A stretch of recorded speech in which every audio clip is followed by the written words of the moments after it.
पदानं हुलकावणी दिलेले भाजपचे ज्येष्ठ नेते सुधीर मुनगंटीवार यांनी सरकारला पुन्हा एकदा घरचा आहेर दिलाय। यावेळी अधिवेशनातही मुनगंटीवार यांनी वाळू माफियांच्या मुद्द्यावरून मंत्र्यांना घेरलाय। विजय वडेट्टीवार यांनी मांडलेल्या लक्षवेधीवरून मुनगंटीवार यांनी आक्रमक पवित्रा घेत सरकारला इशाराच दिलाय। इतकंच नाही तर वाळू माफियांनी आपल्याला विधानसभेमध्ये पाडण्यासाठी पैसे वाटप केल्याचा आरोप देखील मुनगंटीवार यांनी केलाय। आणि या वाळू तस्करीवरून सुधीर मुनगंटीवार हे सभागृहामध्ये कशा प्रकारे आक्रमक झालेत पाहूया त्या संदर्भातला हा एक रिपोर्ट।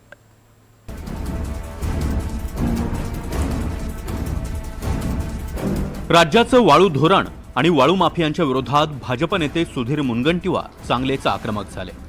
हिवाळी अधिवेशनामध्ये रोज प्रश्नांची सरबत्ती करून ते आपल्याच सरकारला कोंडीत पकडतायत। शनिवारी पुन्हा एकदा लक्षवेधीच्या माध्यमातून मुनगंटीवार यांनी जोरदार हल्ला चढवलाय। पूर्वी वाळूचे कण रगडिता तेलही गळे अशी म्हण होती, आता वाळूचे कण रगडिता नोटा निघे अशी स्थिती असल्याचं म्हणत मुनगंटीवार यांनी संताप व्यक्त केलाय। तसंच भ्रष्ट अधिकाऱ्यांवर कारवाई केली जात नसल्याचा आरोपही त्यांनी केलाय।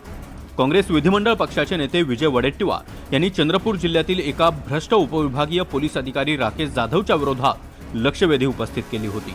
त्यानं कार्यक्षेत्रामध्ये नसतानाही वाळूचा एक ट्रक पकडला आणि पैसे घेऊन तो सोडून दिला असा आरोप केलाय। त्यावर गृहराज्यमंत्री पंकज भोयर यांनी विभागीय चौकशीचा अहवाल आल्यानंतर कारवाई केली जाईल असं उत्तर दिलंय। आज एवढीच विनंती आहे की तुम्ही याला आजच्या आज निलंबित करण्याची कारवाई करावी आणि हे आजच्या आज झालं पाहिजे। पुराव्यासकट पोलीस अधीक्षकांनी गंभीरपणे याची नोंद घेऊन गुप्त अहवाल पाठवला आहे। तो अहवाल पूर्ण सरकारकडे प्रलंबित आहे, फक्त काही नाही, इथे आदेश होण्याची बाकी आहे। मी आजच सकाळी एसीएस होमशी बोललो, ते म्हणलेत की हे प्रकरण आम्ही सरकारकडे पाठवलेलं आहे, आता आजच्या आज याच्यावर कारवाई व्हावी, निलंबित करावं। त्यामुळे राकेश जाधव उपविभागीय पोलीस अधिकारी ब्रह्मपुरी यांनी आपल्या कर्तव्यात कसूर केल्याचं या ठिकाणी निदर्शनास झालेलं आहे। या ठिकाणी आम्ही शिस्तभंगाची कारवाई करण्याचा प्रस्ताव प्राप्त झाला असून या संदर्भात महाराष्ट्र नागरी नियम 1979च्या नियम 8 अन्वये विभागीय चौकशी त्या ठिकाणी प्रस्तावित केलेली आहे। हा चौकशीचा अहवाल तात्काळ मागून घेण्यात येईल आणि पुढील कारवाई करण्यात येईल। वडेट्टीवार यांच्या लक्षवेधीला पंकज भोयर यांनी उत्तर दिल्यानंतर सुधीर मुनगंटीवार मात्र आक्रमक झाले। तत्काळ निलंबित करायला काय हरकत आहे? हल्ली वाळूचे कण रगडिता नोटा निघत असल्यानंच कारवाई केली जात नाही का असा सवाल मुनगंटीवार यांनी विचारलाय। मुनगंटीवार इतक्यावरच थांबले नाहीत, तत्काळ निलंबनाची कारवाई झाली नाही तर उपोषणाला बसण्याचा इशाराच त्यांनी दिलाय।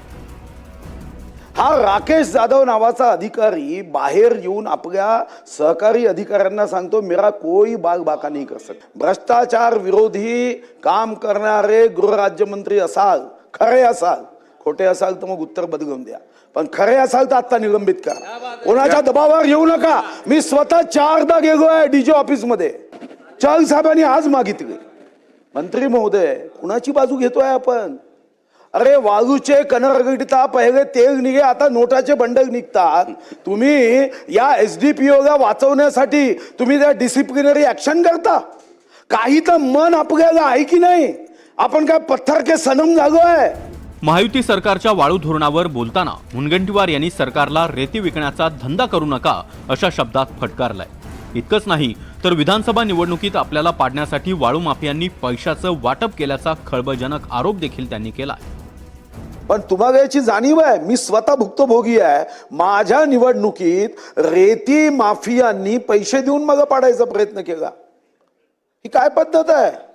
रेती माफिया हे आता राजकारणात काम करणाऱ्या लोकांपेक्षा धनशक्ती मोठी की जनशक्ती मोठी? तर तुमच्या चुकीच्या धोरणांनी धनशक्ती ही मोठी होत आहे, श्रेष्ठ होत आहे। तुम्ही कायद्यात तरतुदी केल्यानंतर सुद्धा तुम्ही एकदा आकडा घ्या। आणि कृषी मंत्री महोदय, माझी आपल्या माध्यमातून महसूल मंत्र्यांना विनंती आहे, रेती मोफत करा। महायुती सरकारमध्ये सुधीर मुनगंटीवार यांना मंत्रिपदानं हुलकावणी दिली आहे। अशावेळी मुनगंटीवार अधिवेशनातून सरकारला घरचा आहेर देताना अनेकदा दिसतात। असं असलं तरी मुनगंटीवार यांचा अभ्यास आणि प्रश्नांची मांडणी सरकारला कामकाज सुधारण्यासाठी मदतच करते। तसंच विरोधकांनीही सुधीर भाऊंकडून शिकावं असं स्वतः फडणवीसही मागे बोललेच आहेत। Bureau report, NDTV Marathi.